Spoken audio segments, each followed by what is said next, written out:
अब उत्तर चाहिए brought to you bye आरप्योर का हल्दी मसाला। मिर्च धनिया करे कमाल। सबका राजा आरप्योर मसाला।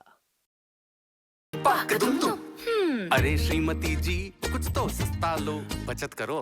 नहीं श्रीमान जी, सब बढ़िया लो, रहने दीजिए। इसमें क्या खास बात है? थोड़े में ज्यादा स्वाद, यही तो है इसकी खास बात। वाओ मामा, क्या स्वाद है। अरे मेरे राजा, सबका राजा आरप्योर मसाला।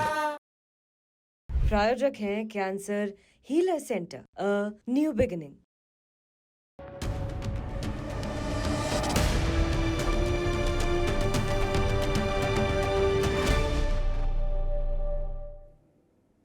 वक्त की बलिहारी देखिए।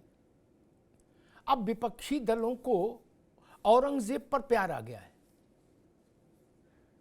औरंगजेब के इश्क में गिरफ्तार हो रहे हैं विपक्ष के बड़े बड़े नेता। औरंगजेब के सम्मान में फला फला मैदान में नारा लगा रहे। मुगल वंश का वह शासक जो पूरी मुगलिया वंशावली में सर्वाधिक घृणा का पात्र रहा देश में, जिसकी क्रूरता जग जाहिर, जिस शासक ने हिंदू मान स्थल, हिंदू तीर्थ स्थल, सनातन के आस्था केंद्रों को ध्वस्तीभूत किया, वो औरंगजेब, उसकी मोहब्बत के कसीदे काढ़े जा रहे हैं। कहा जा रहा औरंगजेब परोपकारी था, दयालु था, कृपालु था।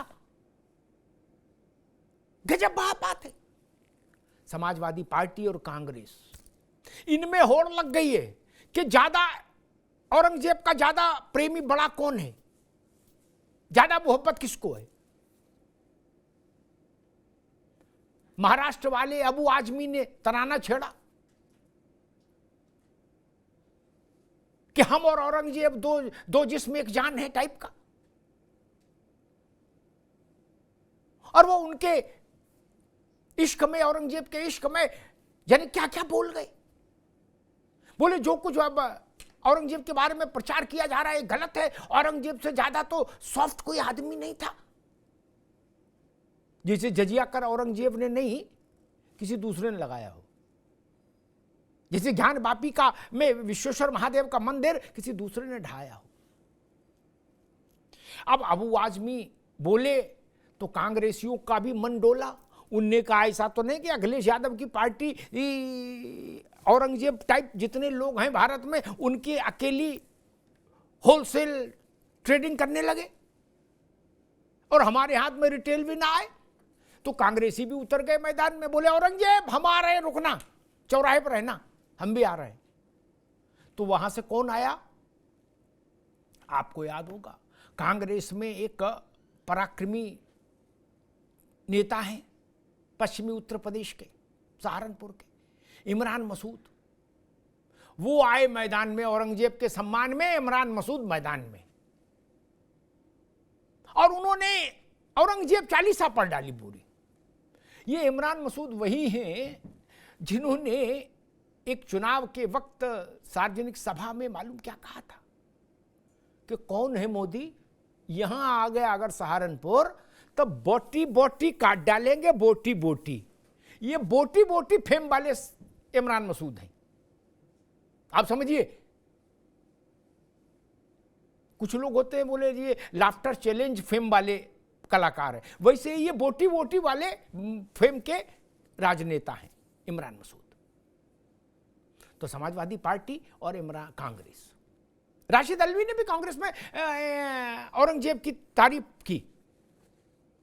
क्या कांग्रेस और समाजवादी पार्टी के बीच में प्रतियोगिता है, प्रतिस्पर्धा हो रही है मुस्लिम वोट को लेकर? एक, और क्या अब भारत में मुस्लिम वोट औरंगजेब की तारीफ करने से मिलेगा? ये दिन आ गए। और एक और सवाल, बात उठ रही थी कि अखिलेश यादव अबू आजमी के खिलाफ कार्रवाई करें। अब कार्रवाई करें तो इधर गिरो तो कुआं और उधर गिरो तो खाई, कार्रवाई करें तो और झमेला, क्योंकि उनका नाम अबू आजमी है। अबू त्रिपाठी तो है नहीं, अबू आजमी है। कार्रवाई करें तो और मुश्किल फंसे। तो शायद लखनऊ से महाराष्ट्र समझाइश गई अबू आजमी को कि भाई तुमने बवाल करा दिया, अब चुप पे होके बैठो और जो बोला है उसको बोलो हम वापस ले रहे हैं। बोले इतना बोल दो, एक वीडियो बना के डाल दो। तो अबू आजमी ने भी कहा कि चलो भैया, हमारा मंशा ऐसी नहीं थी वैसी नहीं थी, जो बोला हम उसको वापस लेते हैं और जिस जिसको दुख हुआ उसके प्रति खेद व्यक्त करते। मतलब उनने माफी मांगने की रस्म अदा कर दी। लेकिन बड़ा सवाल ये, अबू आजमी ने माफ़ी मांग ली, इमरान मसूद ने माफ़ी नहीं मांगी औरंगजेब के सम्मान में इमरान मसूद मैदान में। लेकिन बड़ा प्रश्न, क्या औरंगजेब इमरान मसूद के दिल से निकल जाएंगे अगर वो भी माफ़ी मांग लें? नहीं। क्या औरंगजेब अबू आजमी के दिल से निकल गए होंगे? नहीं। माफ़ी तो मजबूरी है, दिल में तो औरंगजेब का ही राज है। अबू आजमी के दिल में तो औरंगजेब की राजधानी है और इमरान मसूद के दिल में भी औरंगजेब की राजधानी है, जिले इलाही मां बदौलत मुगल आजम। अब इस पर संघर्ष छिड़ गया, पूरे महाराष्ट्र में कोहराम मचा हुआ है। औरंगजेब को लोग इसलिए याद करते हैं हिंदुस्तान में और कहते हैं कि अगर छत्रपति शिवाजी महाराज नहीं होते तो औरंगजेब पूरे हिंदुस्तान को धर्मांतरित करा देता। ये इस भाव से याद किया जाता औरंगजेब। अब भारत की राजनीति में उसकी स्तुति की प्रतियोगिता हो रही, प्रतिस्पर्धा हो रही। हमारे साथियों ने इस संवेदनशील विषय पर एक रिपोर्ट तैयार की। पहले उस रिपोर्ट को देखिए, फिर मेहमानों से परिचय कराते हैं और फिर बहस में चलते हैं।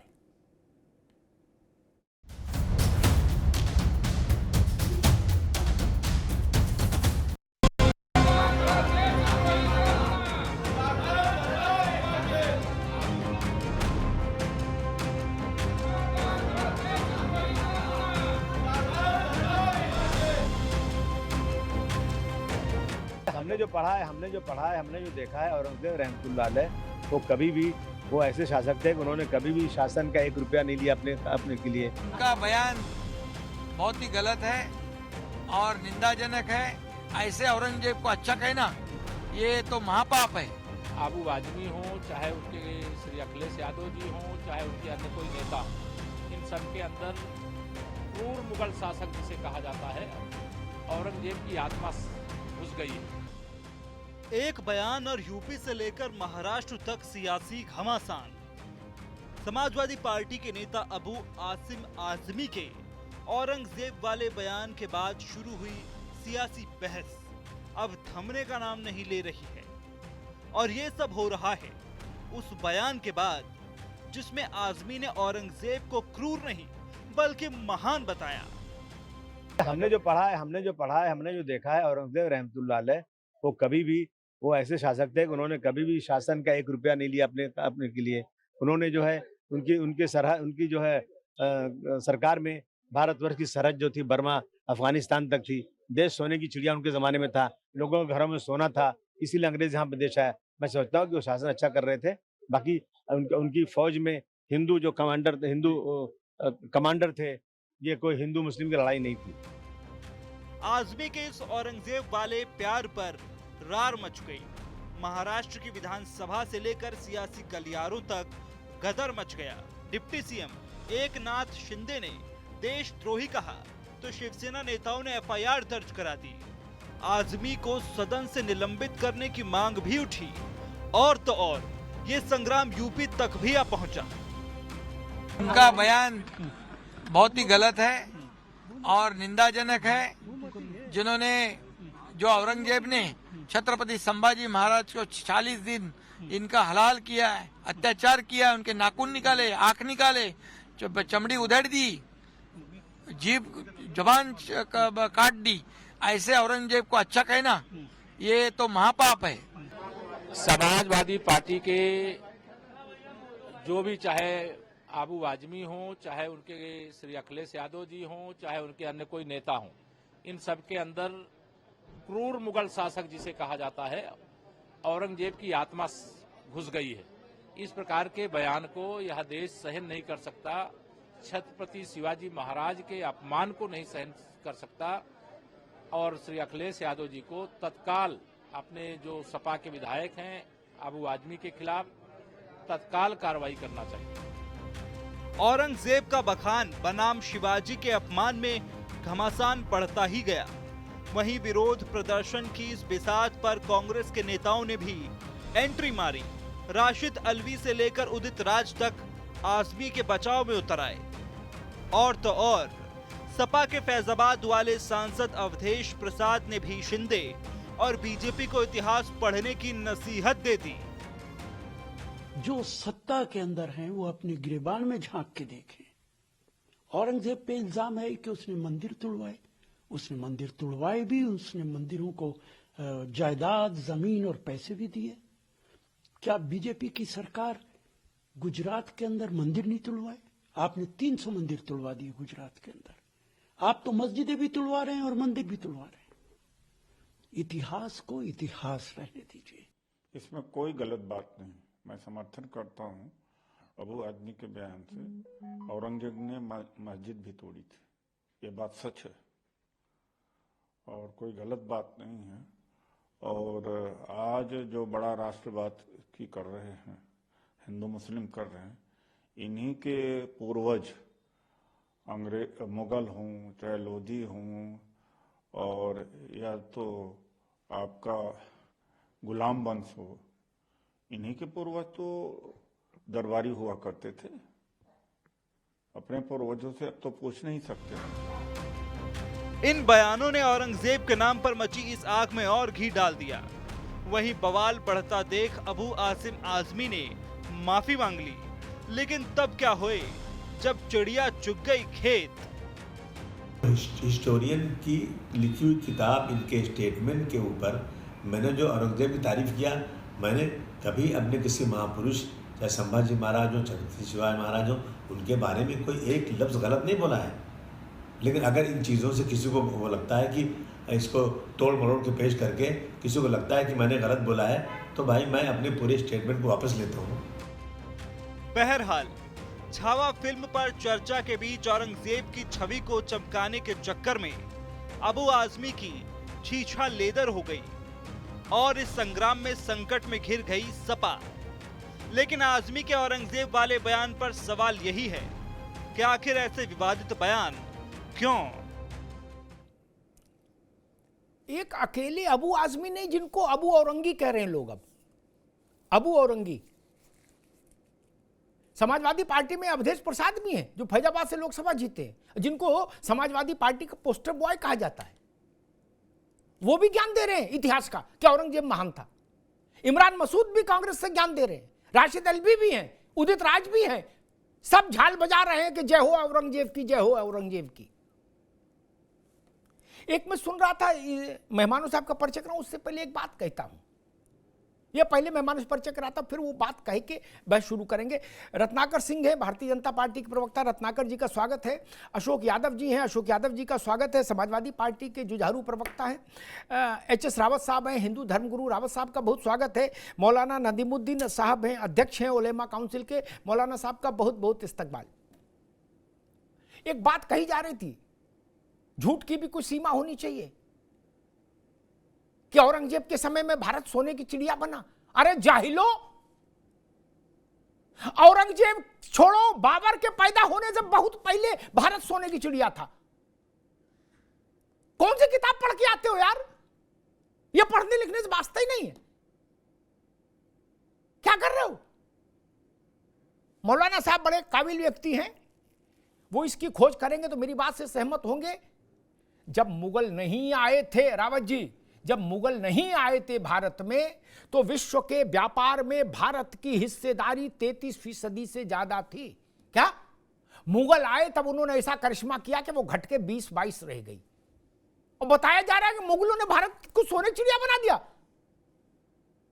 और अब पहले सोने का हाथी था, आपने चिड़िया में तब्दील कर दिया हिंदुस्तान। और अंग्रेज आए, वो चिड़िया भी ले गए। ये बोलो ना, झूठ नहीं चलेगा।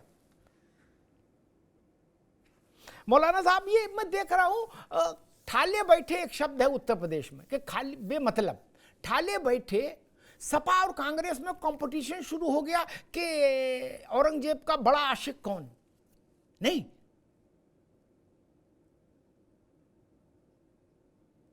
हीर रांझा टाइप कंपटीशन चल रहा है। मौलाना साहब।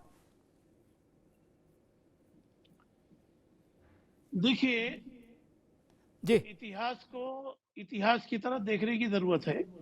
मैं आपकी बात से एग्री हूँ कि मुगलों के आने से पहले भारत सोने का चिड़िया नहीं, हाथी नहीं, बल्कि दुनिया का सबसे सर्वश्रेष्ठ भारत था, जिसके पास धन था और जिसके पास रिसोर्सेज इतने थे कि उस जमाने में पेरिस या दुनिया अमेरिका तो था ही नहीं, दुनिया के किसी मुल्क में नहीं थे।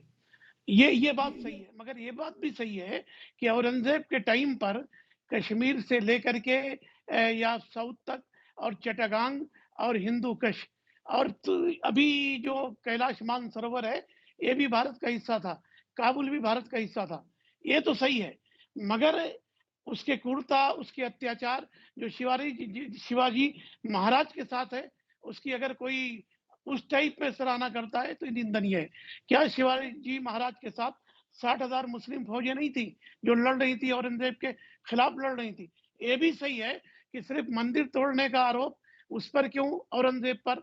औरंगजेब ने मंदिर को दान भी दिया है। और भी एक बात बताते चल रहा हूँ, कश्मीर का राजा हर्ष ने कितने मंदिर तोड़वाए, पल्लवी राजा 642 में कितने मंदिर उसने तोड़वाए।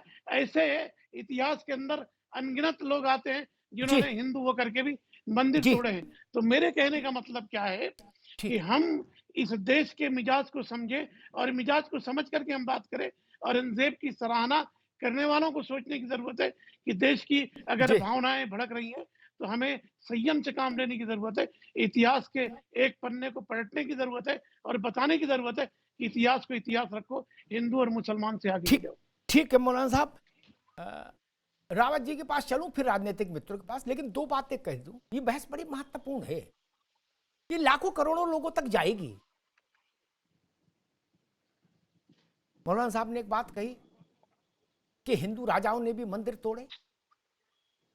मैं आपकी बात का प्रतिवाद नहीं करूंगा, लेकिन बिल्कुल अद्भुत बात कहता हूं।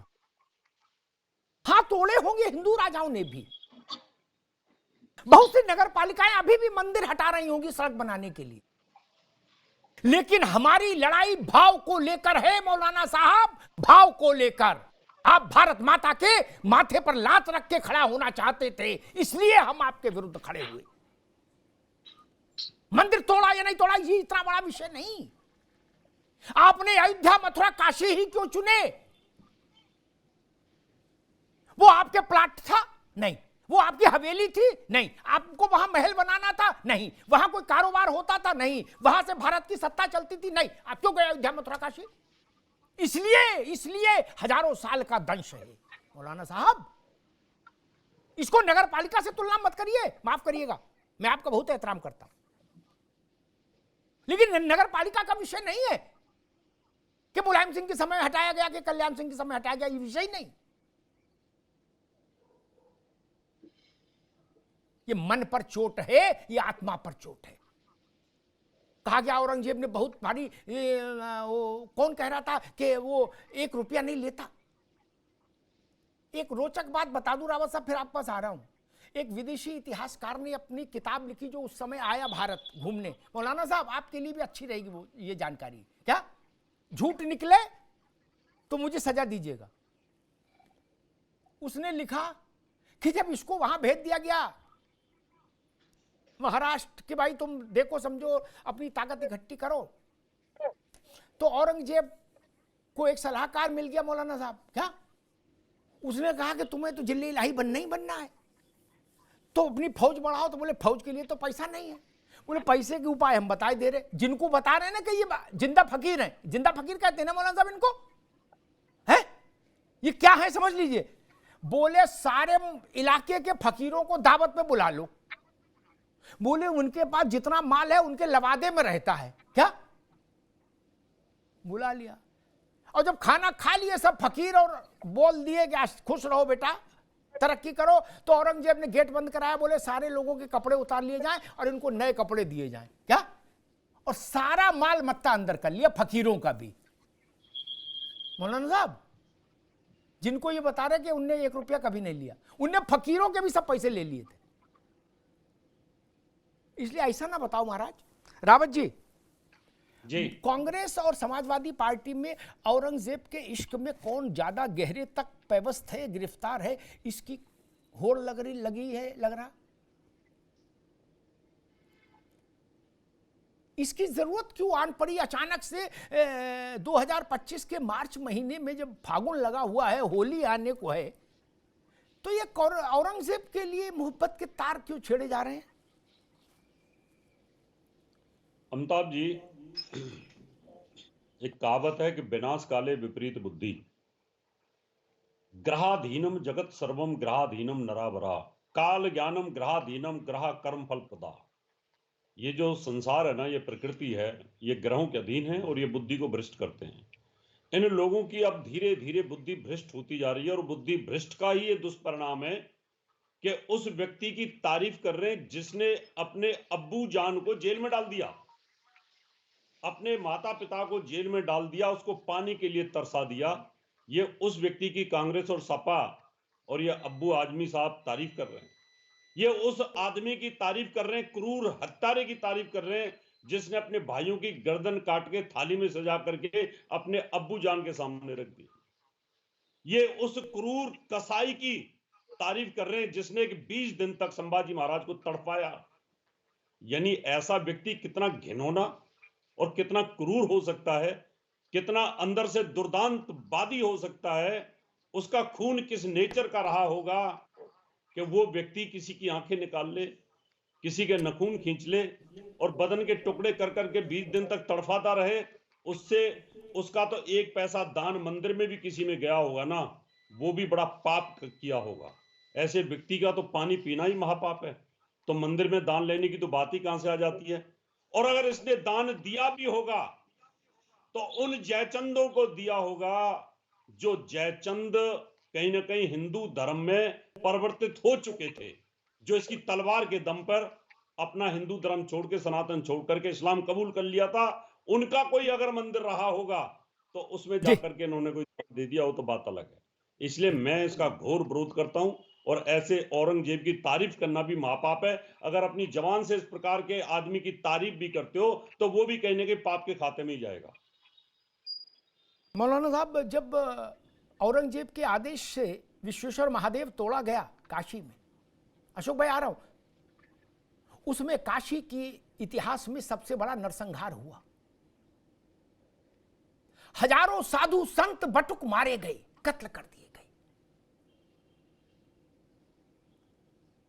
जो कूप है ज्ञानवापी में, उस कूप में गाय का रक्त डाल दिया गया बाल्टी से। यह मानसिकता थी, जिसके कसीदे काढ़े जा रहे हैं उसकी मानसिकता ये थी। और एक बात किसी ने कही थी अशोक भाई कि उसने मंदिरों को तोड़ा, ओके, लेकिन मंदिर बनाए भी। ये मंदिर बनाए वाला फार्मूला वैसे ही है जैसे अंग्रेजों ने भी भारत में कुछ लोगों को राय बहादुर बनाया था, क्या? लेकिन चंद्रशेखर आजाद को तो मार दिया था ना, सावरकर को तो काला पानी दी थी, हजारों लोगों को तो फांसी लगाई थी, जलियांवाला बाग तो किया था। और कल को कोई आके अंग्रेज जी कहे कि नहीं उनने वो आजमगढ़ के गुल्लू भैया के बाबा को राय बहादुर बनाया था, तो क्या करें, ओढ़े के बिछाएं गुल्लू भैया को? है अशोक जी, आपको नहीं लगता कि ये रॉन्ग नंबर डायल हो गया महाराष्ट्र से और इसकी लपट उत्तर प्रदेश तक आ रही है? मतलब आप लोगों ने टेलीफोन करके ये तो पूछे होगा अबू आदमी से कि क्या खाए थे, उस ये बोलने से पहले क्या मसला था, एकदम उत्तेजित कैसे हो गए वो, और अचानक से औरंगजेब के इश्क में मदहोश क्यों हो गए? अशोक जी। अमिताभ जी, देखिए, उन्होंने अबू हासिम जी ने अपने बयान पर उन्होंने खेद प्रकट किया है, अपने बयान को उन्होंने वापस लिया है। तो मुझे लगता है कि इस प्रकरण को अब सपा से जोड़ना ठीक नहीं है। बाकी औरंगजेब का जो इतिहास है, औरंगजेब का जो कैरेक्टर था, वो इतिहासकारों ने बड़ी मतलब अपने लेखनी के माध्यम से उसको लिखा हुआ है। तो अब इतिहास को वर्तमान में जाकर के उसको परिवर्तित तो नहीं किया जा सकता। जो जैसा लिखा है जिसके बारे में, उसके बारे में इतिहासकारों ने सच्चाई लिखी है। अब अगर औरंगजेब की बात किया जाए और पेशवाओं की बात किया जाए, दोनों की अगर बात किया जाए अमिताभ जी, तो जो चीज कॉमन इतिहासकारों ने लिखा है वो एक चीज कॉमन थी, डिस्क्रिमिनेशन, भेदभाव। जैसे औरंगजेब के जमाने में भेदभाव हुआ करता था धार्मिक आधार पर, उसी तरह पेशवाओं के राज में भी भेदभाव हुआ करता था जातीय आधार पर। तो ये चीजें मूल्यांकन करने की चीजें हैं। अगर औरंगजेब ने भेदभाव किया तो पेशवाओं ने कौन सा नहीं किया, वो तो हिंदू थे। और अगर भाजपा या हमारा जनमानस अगर औरंगजेब को विलेन मानता है तो उसी जबान से, उसी दिमाग से उसको पेशवाओं को भी विलेन मानना पड़ेगा, क्योंकि पेशवाओं ने भी हमारे दलित समाज के कमर में झाड़ू, गले में हाड़ी और न जाने क्या क्या उनके साथ अत्याचार किया था, सिर्फ इसलिए किया था क्योंकि वो छुआछूत की वजह से, उनको दलित की वजह से भेदभाव किया था। तो ये सारी चीजें इतिहास इसको ऑलरेडी मूल्यांकित कर चुका है अमिताभ जी। उस चीज को आज अगर फिल्मों की, मैं एक जनरल चीज कह रहा हूँ जी जी जी नहीं, अभी पूरा मूल्यांकन हुआ फिल्म नहीं के माध्यम से, अभी पूरा मूल्यांकन हुआ नहीं। फिल्म एक चीज तो ये है समझने वाली भैया, इतिहास किसने लिखा ये समझना जरूरी है। क्या जो दरबार में थे चेले उन्होंने इतिहास लिखा तो बोले गुरु महफीर है, पीर है, गुरु फकीर है, लिखेंगे, रोटी वहीं से मिल रही, छोड़ो। या बाद में जब हिंदुस्तान में नेहरू जी का वर्चस्व हुआ, गांधी परिवार का, तो जो वामपंथी इतिहासकार बन गए उन्होंने जो लिखा, मैं दोनों को नहीं मानता। उस समय जो विदेशी आए घूमने, औरंगजेब के समय में, हुमायूं के समय में, अकबर के समय में, उन्होंने असली बात लिखी है। क्या उसको पढ़ो तो कान से धुआं निकलने लगेगा। क्या उन्हें ना बसपा से लेना देना था, ना भाजपा से, ना कांग्रेस से। वो तो जब औरंगजेब था तभी आए, जब अकबर था तभी आए, घूम घूम के देखा। उनको पढ़िए अशोक भाई। नहीं अमिताभ जी देखिए, ये ना उनको पढ़िए। और दूसरी बात जो बार बार समाजवादी पार्टी कहती है, मैंने शायद कई बार बताया भी, एक बार फिर दोहराता हूं, भारत के इतिहास को समग्रता में देखिए। जो अभी आपने पीडीए बनाया ना अशोक भाई, क्या आपने तो अभी बनाया 24 में, भारत में पिछड़े और दलित वर्ग के सम्राट रह लिए, एक नहीं दर्जनों सम्राट, बड़े बड़े सम्राट पिछड़े और दलित वर्ग के रह लिए। क्या आप तो आज लाए हो पीडीएफ 24 में, 2024 में। वो कौन लाए? वो भारत ने नहीं बनाए थे, वो होनोलुलु में बने थे, नहीं ना। इसी भारत में शूरसेन कौन था? यादव सम्राट था कि नहीं था? मैं 100 उदाहरण गिना दूं। सुहेल देव कौन थे? ब्राह्मण थे, क्षत्रिय थे। बिजली पासी, सम्राट अशोक, चंद्रगुप्त, कौन थे ये लोग? ये आपके पीडीए बनाए जाने के बाद बादशाह बने, भारत में सम्राट बने क्या अशोक भाई? नहीं ना। ऐसा तो नहीं कि सपा ने जब पीडीए बनाया तब इनको पावर मिली और ये सम्राट बने, ऐसा तो कुछ हुआ नहीं।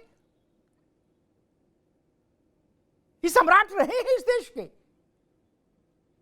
और बहुत सारे क्षत्रिय राजाओं से ज्यादा महान राजा रहे हैं। आप कभी इसकी तारीफ नहीं करते, कभी करना चाहिए ना। आप तो पीडीए के लोग हो। कम से कम पीडीए के जितने राजा हुए भारत में, सम्राट हुए, मैं अशोक जी से निवेदन करूंगा उन सबकी एक सूची बनवा के सपा के सोशल मीडिया हैंडल पर तो डालो। देश जाने तो ईमानदारी से कि शूरसेन कौन थे, यदु कौन थे जिनसे यदुकुल शुरू हुआ। एक तरफा नहीं, न्याय की कसौटी बराबर रहनी चाहिए। रत्नाकर जी, केवल अबू आजमी का मामला नहीं है। सहारनपुर वाले इमरान मसूद भी मैदान में आ गए, जिन्होंने कभी मोदी जी के लिए कहा था कि मोदी सहारनपुर आएंगे तो बोटी बोटी काट देंगे, बोटी बोटी। वो भी आ गए मैदान में। वो कह रहे कि ठीक है अबू आदमी माफी मांग ले डर के मारे, हम डरने वाले नहीं, हम तो औरंगजेब के सम्मान में खड़े हैं मैदान में। रत्नाकर सिंह, क्या अब भारत में 2025 में औरंगजेब के इश्क में पार्टियां गिरफ्तार हो रही हैं?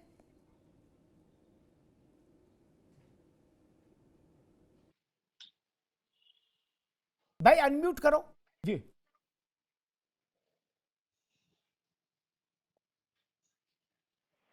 मेरी आवाज आपको मिल रही है? जी आ रही भाई, आ रही।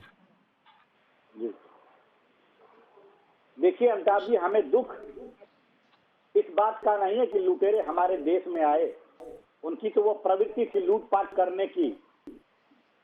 हमें दुख इस बात का है कि हमारे महापुरुषों ने जो बलिदान दिया इस देश के लिए, हमारे छत्रपतियों ने जो इन मुगलों से लड़ाई की है, हमारे पेशवाओं ने जो इन मुगलों को खदेड़ कर दिल्ली से बाहर कर दिया, आज उन्हीं छत्रपतियों को, जिससे छत्रपति और पेशवा जो हमारे यहाँ पे जो मराठा साम्राज्य का यहाँ पे स्थापना किए, उन्हीं के बारे में आज यहाँ पे समाजवादी पार्टी के बैठे लोग ये उनको भला बुरा कहने का काम करते हैं। हमें शिकायत इन गद्दारों से है जो कहते हैं कि औरंगजेब क्रूर नहीं था। अगर ये औरंगजेब क्रूर नहीं था अमिताभ जी, तो उसने अपने भाइयों की हत्या कैसे कर दी? अपने पिता को ताउम्र जो है उसने जेल में कैसे रख दिया? या अगर औरंगजेब अगर क्रूर नहीं था तो क्यों गुरु तेग बहादुर का शीश कटवाया? ये औरंगजेब अगर क्रूर नहीं था तो गुरु तेग बहादुर के 2 शिष्यों को भरी दरबार में जला दिया। अगर ये अंग्रेज औरंगजेब अगर यह क्रूर नहीं था तो गुरु तेग बहादुर के 2 पुत्रों को जिंदा दीवारों में क्यों चुनवा दिया? और ऐसे लोगों को ये महान बताने की कोशिश करते। औरंगजेब तो इतना बड़ा क्रूर आदमी था कि छत्रपति संभाजी महाराज को 40 दिन तक कैद में रखा और उनके नाखून और जीभ और आंखें तक फोड़ डाली उसने, और उनके बदन से चमड़ी उधेड़ करके उनको बोटी बोटी काट करके और नदी में डलवा दिया। ऐसा था औरंगजेब क्रूर, और जिसको ये लोग महान कहते हैं। आज इन लोगों के ऊपर देशद्रोह का मुकदमा जरूर लगना चाहिए अमिताभ जी, जो हमने मांग कर रहे हैं। सदन में भी आज मांग किया गया कि ऐसे लोग जो हमारे छत्रपतियों को अपमानित करने का काम करते हैं, जिन्होंने तिलक और भगवे को ऊपर रखा, कभी भी धर्म को बदलने का के बारे में सोचा भी नहीं। अगर धर्म बदल लिए होते तो आज भी वो जिंदा होते, लेकिन हम और आप यहाँ पे बैठकर तिलक लगाकर और रुद्राक्ष पहनकर और मंदिरों में जाकर के पूजा करने लायक नहीं बचे होते। उन महापुरुषों को ये बदनाम करने का काम कर रहे हैं। और देखिए, वही औरंगजेब था जिसने इस देश को इस्लामीकरण करने का काम किया। उसने हिंदुओं पे जजिया टैक्स लगाया, जिसकी वजह से गरीब जो आदमी है वो मजबूर हो जाए कि टैक्स नहीं भर पाओगे तो इस्लाम स्वीकार करो। जिसने 1668 में इस देश में हिंदू त्योहारों को मनाने से पाबंदी लगा दी, कहा कि हिंदुओं त्योहार नहीं मनाओगे अगर तुम इस देश में रहना है तुमको तो। और जिन्होंने 1619 में एक फरमान जारी किया कि इस देश से सारे मंदिरों को तोड़ दिया जाए। ऐसे औरंगजेब को महान बनाने का ये काम करते हैं, ऐसे औरंगजेब को ये सम्मानित करने का काम करते हैं। महाराष्ट्र की धरती और मराठा और पेशवा इसको कभी माफ नहीं करेंगे। और देखिए, ये वही अगर औरंगजेब था जिसने हमारे संस्कृति और संस्कार को नष्ट करने का काम किया, जिसने मथुरा में केशव मंदिर को गिराने का काम किया, जिसने काशी में विश्वेश्वर भगवान मंदिर को तोड़ने का काम किया, और जिसने सौराष्ट्र में सोमनाथ मंदिर को कई बार आक्रमण करके ध्वस्त करने का काम किया। ऐसे गद्दारों को ये महान बनाने का काम कर रहे हैं। हमें दुख इस बात का नहीं है अमिताभ जी कि लुटेरे जो है किस प्रवृत्ति के थे।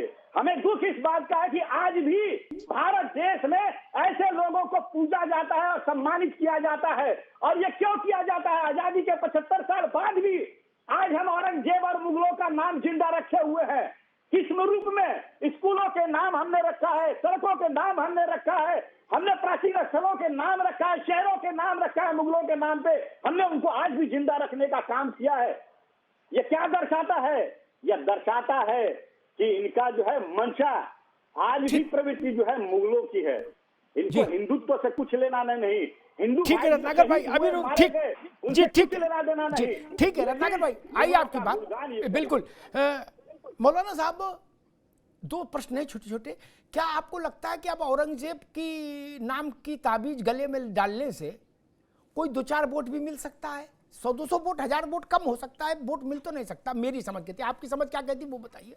और दूसरा, हम हिंदू हो या मुसलमान हो, क्या ये बेहतर नहीं है 75 साल आजादी के हो गए भारत को, कि जितने भी आक्रांताओं के नाम पर देश के सार्वजनिक स्थल हैं, चाहे वो शहर का नाम हो, जिले का नाम हो, सड़क का नाम हो, कुछ हो, उनको बदल दिया जाना चाहिए? किसी भी स्वतंत्र राष्ट्र में आक्रांता के नाम पर कोई नाम क्यों हो, स्मारक का, सड़क का, जिले का, शहर का, कस्बे का, गांव का क्यों हो? जिसने हमारे आक्रांता ने आकर वहां लाइब्रेरी जला दी नालंदा की है, उसके नाम पर जिला बना के रखे हैं हम। और दिल्ली में औरंगजेब लेन क्यों रहे मौलाना साहब? देखिए, जो चोल राजा थे और आज धीर राजा, इनकी लड़ाई हुई, मंदिरों को नष्ट किया गया। मैं कहता हूं कि आक्रांता की बात हो रही है, आक्रांता। मैं कहता हूं कि मुगल लुटेरे थे, लूट करके कहां लेकर के गए? आज जनरल डायर पर डिबेट क्यों नहीं हो रहा? जनरल डायर ने मार दिया था, आज भी अंग्रेजों के तलवे चाट रहे हैं। आज भी महारानी बगैर वीजे के भारत के अंदर आ रही है। क्यों आने का परमिशन दिया जा रहा है? सैकड़ों, आज भी 26 जनवरी को बर्तानिया के प्रधानमंत्री क्यों आकर के सलामी ले रहे हैं? क्यों सलामी उनको दिया गया? मैं पूछता हूं, क्यों उनको सलामी दिया गया? अच्छा, इसलिए उनको दिया गया, इसलिए औरंगजेब के बारे में जो सब छूट है। क्यों छूट है? क्यों दिया गया? अंग्रेजों ने बर्बाद कर दिया, भारत को तबाह कर दिया, भारत को बर्बाद कर दिया। हमारा कोहिनूर हीरा लेकर के चले गए, हमारे बच्चों को मारा, हमारी महिलाओं को विधवा किया। उनका महिमा मंडन करते हुए शर्म नहीं आ रही? महारानी को फ्री वीजा देते हुए शर्म नहीं आ रही? क्यों नहीं आ रही? मैं कहता हूं कि आक्रांता थे, उनके नाम से कोई चीज रखने की जरूरत नहीं है। अंग्रेजों के नाम से भी भारत में कोई चीज रहने की जरूरत नहीं है। आक्रांता थे, तो मैं कहता हूं जी, बिल्कुल ठीक बात है मौलाना साहब। आक्रांता है, उसको हम महिमा मंडित नहीं कर सकते, नहीं करना चाहिए ना। फिर जी, बिल्कुल ठीक है, ठीक है क्यों नहीं? जी, ठीक है एम्बेसी को जाकर के भारत से लात मार के निकाल दो। ठीक है मौलाना साहब, ठीक, बिल्कुल आपने ठीक बात कही। एक बार रुक जाइए। इसीलिए आपके दिल की बात सुन के, आपकी दिल की ही शायद बात सुनी होगी, बोले आप आ जाए, लेकिन आपके दिल में पहले भी रही होगी। इसीलिए भारत ने 70 साल बाद ही सही, 73 साल बाद ही सही, जॉर्ज पंचम की मूर्ति की जो जगह थी ना, उसमें नेताजी सुभाष चंद्र बोस की 32 टन की मूर्ति लगा दी। क्या? जो कई किलोमीटर दूर से दिखती है। जय हिंद, भारत माता की जय। एक बार रुक जाओ, इस एक को। दूसरा आपने नहीं, अभी नहीं आएंगे। दूसरी बात जो आपने कही कि अंग्रेजों का, अरे रुको भाई मौलाना साहब, उसमें आपको एक बात बता दूं, आप जवाहरलाल नेहरू को तो जानते ही हैं? नेहरू जी का क्या था अंग्रेजों के साथ संपर्क संबंध, वो भी आप जानते हैं। और एक, रुक जाओ महाराज, एक चीज और जान लो, जो देश अंग्रेजों की अधीनता में कभी रहे, उनका एक संघ बना जिसको कहा गया कॉमनवेल्थ। क्या? कॉमनवेल्थ देश की सदस्यता पंडित जवाहरलाल नेहरू ने ली थी जाकर। क्या? बोलो सियावर रामचंद्र की जय। तलवे कौन चाट रहा था, अब अपने आप फैसला कर लो। क्या? और उसका नाम लेके बोलो। राष्ट्रकुल देशों की सदस्य संगठन की सदस्यता किसने ली? जवाहरलाल नेहरू ने ली। क्यों ली? उसमें तो विक्टोरिया ही सदर थी। उनसे पूछा आपने पहले कभी गांधी परिवार के लोगों से कि भाई ऐसा पाप क्यों किए? जब वो तुरंत छोड़कर गए, हमको गुलामी में रख के गए थे, घाव ताजे थे, तो आप कॉमनवेल्थ में घुस गए। क्या कॉमन था उनके बीच में, अंग्रेजों के बीच में कुछ कॉमन था क्या? इसीलिए कॉमनवेल्थ दिख रही थी इन्वर्टेड कॉमा में। मौलाना साहब, घाव गहरे हैं, छोड़ दीजिए, है ना, नहीं तो इमरान मसूद के लिए मुश्किल हो जाएगी, जवाहरलाल जी की पर चर्चा ज्यादा होगी तो। रावत साहब, आक्रांता भारत को लांछित अपमानित करने की दृष्टि से आने वाला लुटेरा, भारत की संस्कृति को तहस नहस करके आने वाला लुटेरा, सनातन की सभ्यता को धूल धूसरित, उसके मान बिंदुओं को ध्वस्त करके आने वाला आक्रांता, और आपस में अपने राज्य विस्तार के लिए लड़ने वाले हिंदू राजा, उनकी एक तुलना कैसे कर लेंगे? जी, एक तुलना कैसे कर लेंगे? मुझे आज तक किसी विद्वान ने जवाब नहीं दिया कि अयोध्या, मथुरा, काशी में क्या था, वहां क्यों गए?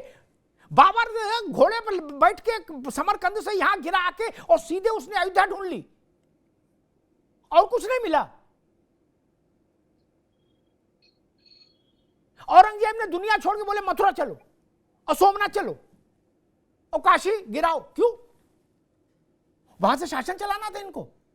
राव साहब जी अमिताभ जी, देखिए उन लोगों को ये था कि किसी भी प्रकार से अत्याचार करके हिंदुओं को मानसिक तौर पर कमजोर कर दो और इतना इनके मन को कुचल दो, इनकी आत्माओं को इतना कुचल दो कि ये परेशान होकर के अपने आप इस्लाम को कबूल कर लें। मंदिर तोड़ दिए, बात अलग है। मंदिर तोड़ने के बाद उनकी मूर्तियों को ले जाना और मस्जिद की सीढ़ियों में लगा देना, इससे ज्यादा जघन्य, क्रूरता, गंदापन इस्लाम में कुछ हो सकता है?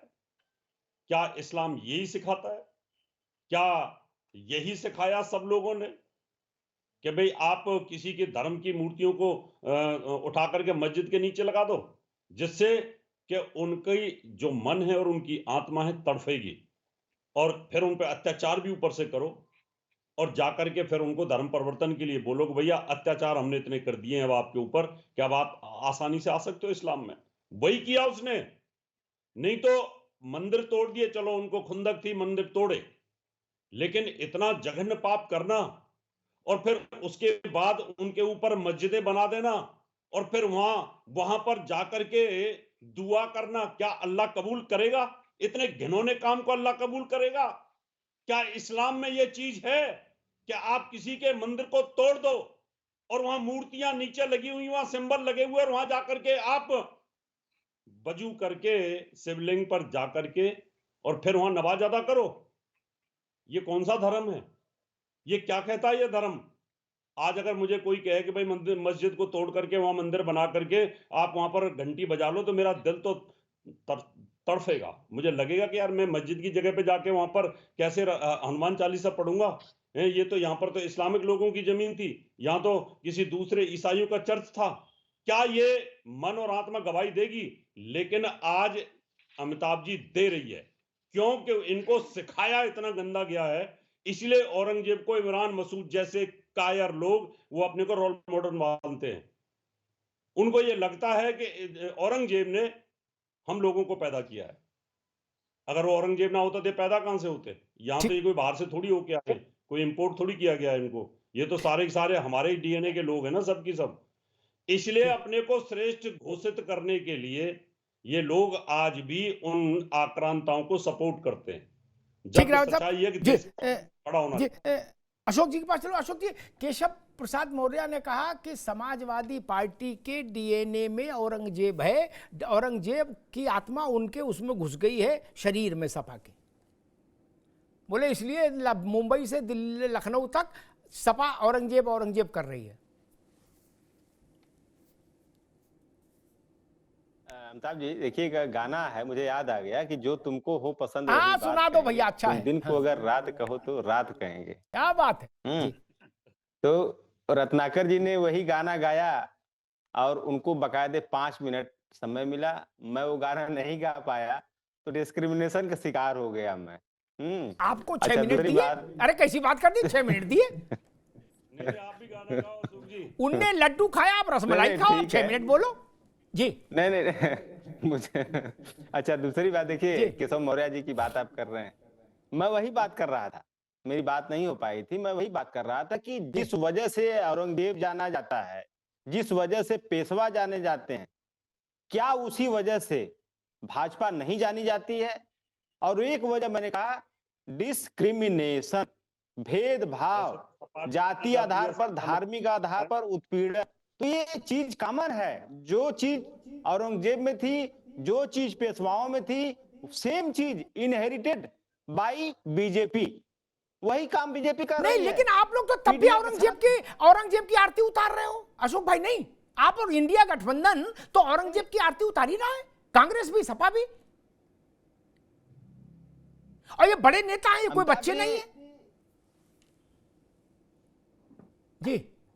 अमिताभ जी देखिए, किसी पार्टी के विधायक का कोई स्टेटमेंट वो पार्टी का स्टेटमेंट नहीं माना जाता। अशोक भाई, अब आदमी केवल विधायक नहीं है। अब भैया अशोक भाई प्रैक्टिकल बात हो, हम आप कर लें एक सेकंड। अब वो आदमी केवल विधायक नहीं, वो महाराष्ट्र में समाजवादी पार्टी का होल सोल इंचार्ज है। क्या कागज पे कोई किसी के लिए कुछ लिख दे ये अध्यक्ष बोला, लेकिन महाराष्ट्र में सपा का मतलब अखिलेश जी के जाने का मतलब अबू आजमी है, ठीक ना अमिताभ जी? हाँ, जो प्रैक्टिकली बात है वो मैं बता रहा हूं कि एज ए मतलब ठीक है, महाराष्ट्र में पार्टी के सबसे बड़े नेता हैं, उसमें कोई दो राय नहीं है, लेकिन अगर वो एक विधायक भी है और जिस विधायक की वजह से उन्होंने बोला है, इट डजंट मीन कि उनकी बात को पार्टी की लाइन मान लिया जाए।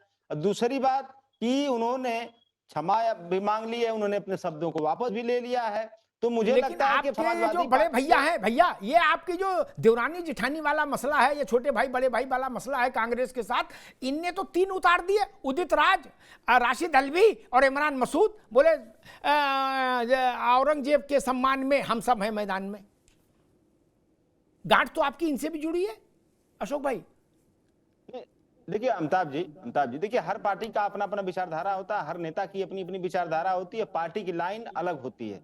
और तीसरी बात मैं कहूंगा कि जो माननीय केशव प्रसाद मौर्य जी ने कहा है कि औरंगजेब की आत्मा सपा में गई है, उसका मैंने एग्जाम्पल के साथ बताया कि औरंगजेब की विचारधारा, औरंगजेब की आत्मा सब हूबहू भाजपा में गई है, और अगर भाजपा में नहीं गई होती तो वो नीतियां भाजपा ने नहीं अपनाई होती। और तीसरी बात कह दूं कि जो मैं इसके पहले भी कह रहा था अमिताभ जी, कि क्या वही भेदभाव करने वाले पेशवाओं को भारतीय जनता पार्टी क्रिटिसाइज करने का साहस जुटा सकती है? जो भेदभाव नहीं, उत्पीड़न उन्होंने दलितों के साथ किया, उनके पीछे झाड़ू बांधा, उनके गले में मटकी बांधी और न जाने दोपहर में चलने के लिए बोला, ये सारे जो उत्पीड़न किए गए दलित समाज के साथियों के साथ, क्या भाजपा उन पेशवाओं का इसी तरह जैसे औरंगजेब की क्रिटिसाइज कर रही है, साहस जुटाएगी पेशवाओं का को क्रिटिसाइज करने का? जी अशोक जी, जातिगत भेदभाव हुआ, ये बात हमेशा ध्यान रखिए, है ना। पार्टियां आती जाती रहेंगी, चुनाव होते जाते रहेंगे, हार जीत भी होगी। जातिगत भेदभाव हुआ, ये भाजपा, कांग्रेस, सपा, बसपा, टीडीपी, सीडीपी का मसला नहीं, ये भारत की संविधान सभा ने माना। इसका मतलब भारत में हर व्यक्ति ने मान लिया। संविधान सभा का मतलब था कि उसने मान लिया, इसका मतलब पूरे भारत ने मान लिया। समझ लीजिए इस बात को फाइनली ना।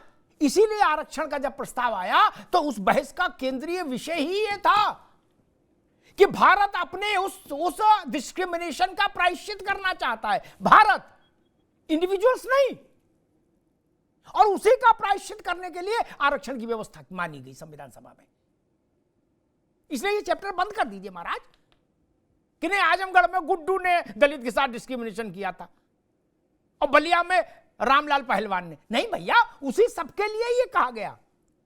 लेकिन क्या कभी आप ऐसा सोचोगे नई पीढ़ी के ज्ञानवर्धन के लिए कि कम से कम 50 बड़े राजाओं के, सम्राटों के नाम डाल दो और कहो ये भारत का गौरव है, ये भारत की संस्कृति का एक दिग्दर्शन है कि पिछड़े वर्ग के, दलित वर्ग के, आदिवासी समाज के लोग राजा हुए यहां?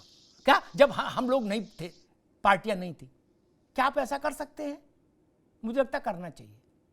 हमसे नाम पूछेंगे, मैं रिसर्च करके बता दूंगा, कई तो मैंने बता ही दिए। क्या मैं यदु से शुरू कर दूंगा क्या? अखिलेश जी तो बहुत बाद में आए, नहीं, मायावती जी बहुत बाद में आई, अंबेडकर जी भी बहुत बाद में आए मित्र, बीपी मंडल भी बहुत बाद में आए। सुहेल देव बीपी मंडल के कारण राजा बने थे क्या? महाराज शूरसेन समाजवादी पार्टी के कारण राजा हुए थे क्या? नहीं ना, भारत के ही कारण राजा हुए थे ना मित्र। ये क्यों नहीं स्वीकार करते? खैर, रत्नाकर जी, समाजवादी पार्टी कह रही है कि अब औरंगजेब के पदचिन्हों पर भाजपा चल रही है, ओरिजिनल आत्मा औरंगजेब की भाजपा में आ गई। अशोक जी कह रहे हैं। बहुत कम समय में मैं अशोक जी के प्रश्नों का जवाब दे करके मुद्दे पे आना चाहूँ, क्योंकि मुद्दा बहुत गंभीर है। अगर भारतीय जनता पार्टी के अंदर अगर औरंगजेब की आत्मा रहती, एक घाट पे क्षत्रिय, ब्राह्मण, शूद्र, सारे समुदाय के लोग, सारे धर्मों के लोग जो है, सारी जातियों के लोग आकर के स्नान नहीं करते कुंभ में। सबके लिए अलग अलग लाइन बना होता कि भैया ये शूद्रों के लिए, ये ब्राह्मणों के लिए, ये क्षत्रियों के लिए, या के लिए नहीं बने होते। ये हमने, हमारे मुख्यमंत्री जी ने कुंभ खत्म होने के बाद सफाई कर्मियों के साथ बैठ करके और पूरे कैबिनेट के साथ भोजन और अन्न ग्रहण किया। ये हमारा चरित्र, ये हमारे संस्कार, ये भारतीय जनता पार्टी सबको साथ लेकर चलने का काम करती है। अशोक जी, आप इस चीज को भली भांति समझ जाइए। आपके PDA लिखने से सारा समाज आपके साथ खड़ा नहीं होगा, क्योंकि समाज जानता है कि आप आक्रांताओं के साथ अंततोगत्वा खड़े हैं। और हिंदुत्व की जब बात आती है तो आप अगर हिंदुत्व की बात और आक्रांताओं की बात आएगी तो आप आक्रांताओं के साथ जाके खड़े हो जाएंगे। ये पूरा सर्व समाज जानता है। अब मैं आता हूं मुख्य बिंदु पे। अमिताभ जी, अभी मैं आपके चैनल पे ही कुछ जो बड़े धुरंधर जो नेता हैं औरंगजेब की बातें कह रहे थे और कह रहे थे कि इतिहास पढ़ने की जरूरत है, इतिहास जरूर पढ़ने की जरूरत है। और वह इतिहास पढ़ने की जरूरत है जो हमारे छत्रपतियों से, हमारे महापुरुषों से जुड़ा हुआ है। वह इतिहास पढ़ने की जरूरत है। मैं कहना चाहूंगा संभाजी के बारे में, देश धर्म में मिटने वाला शेर शिवा का छावा था, महापराक्रमी परम प्रतापी एक ही शंभू राजा था। ये इतिहास क्यों नहीं पूरे देश में पढ़ाया गया? मैं पूछना चाहूंगा, बिहार से लेकर उत्तर प्रदेश से लेकर के दिल्ली से लेकर के ये इतिहास, इतने शूरवीर छत्रपति महाराज संभाजी के इतिहास क्यों नहीं पढ़ाया गया? चंद पन्नों में सिमट दी किताबों में।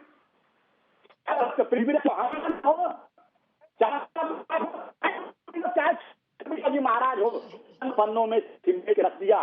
पूरी किताब बाबर से लेकर बहादुर शाह जफर तक, उसके पुत्र ये, उसके पुत्र ये, उसके पुत्र ये, स्त्री रानियां यहाँ तक ये, वहां तक ये, सारा पूरी किताब पढ़वाया इन्होंने। क्यों पढ़वाया भाई? क्या मंशा थी आपकी? अरे महापुरुषों, हमारे छत्रपतियों का इतिहास आप लोगों ने नहीं पढ़वाया और इन आक्रांताओं का इतिहास पढ़वाया जिन्होंने हरम में हजारों हजार महिलाओं के साथ अय्याशी किया करते थे, उनका इतिहास पढ़वाने का काम किया आपने।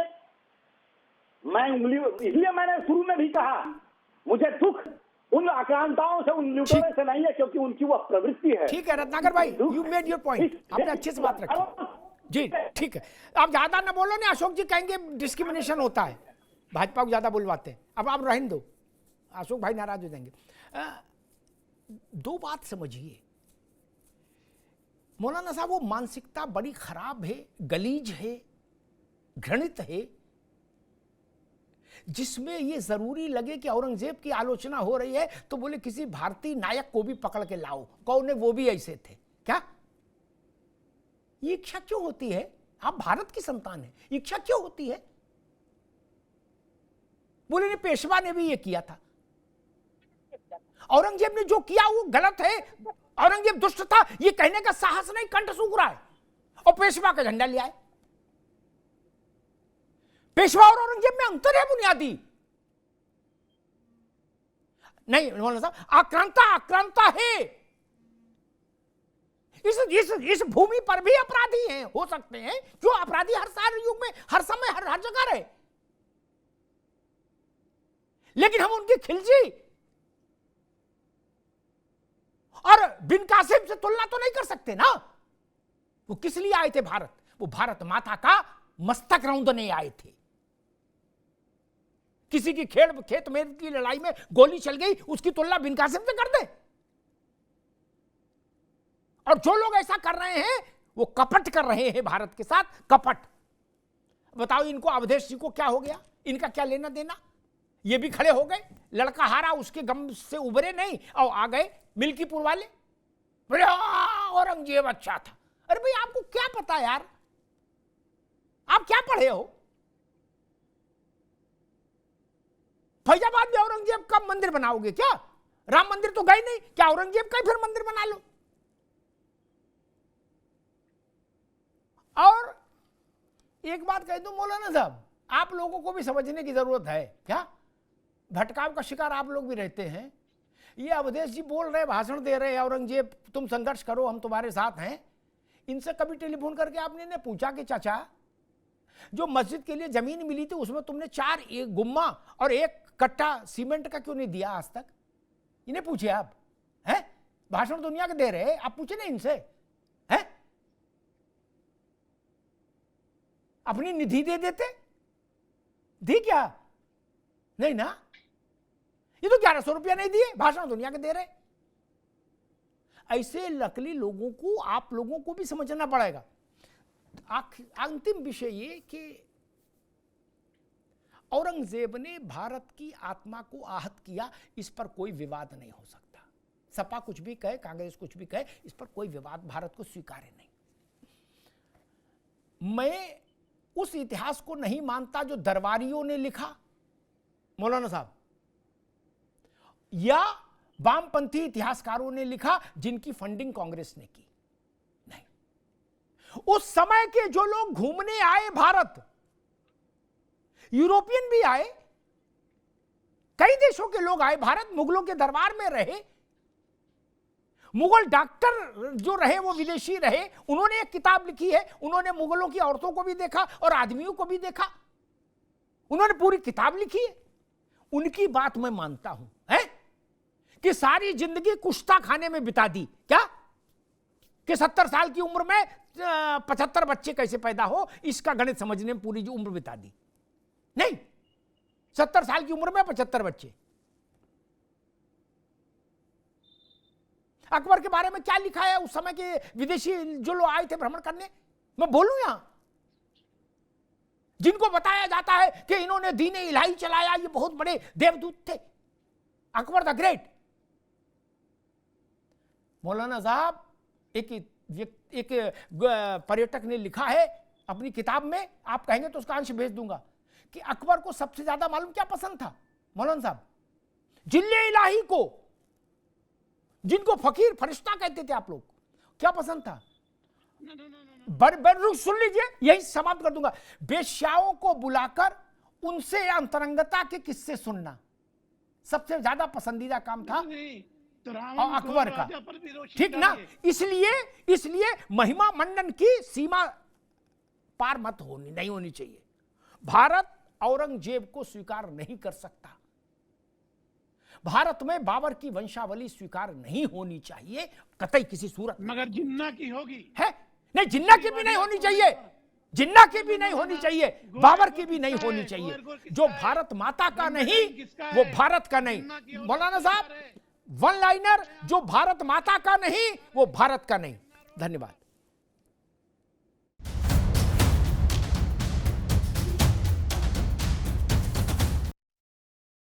उत्तर चाहिए ब्रॉट टू यू बाय आरपीओर का हल्दी मसाला, मिर्च धनिया करे कमाल, सबका राजा आरपीओर मसाला।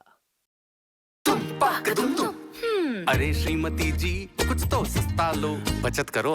नहीं श्रीमान जी, सब बढ़िया लो, रहने दीजिए। इसमें क्या खास बात है? थोड़े में ज्यादा स्वाद, यही तो है इसकी खास बात। वाओ मामा, क्या स्वाद है? अरे मेरे राजा, सबका राजा आरपीओर मसाला। प्रायोजक हैं cancer healer centre, a new beginning.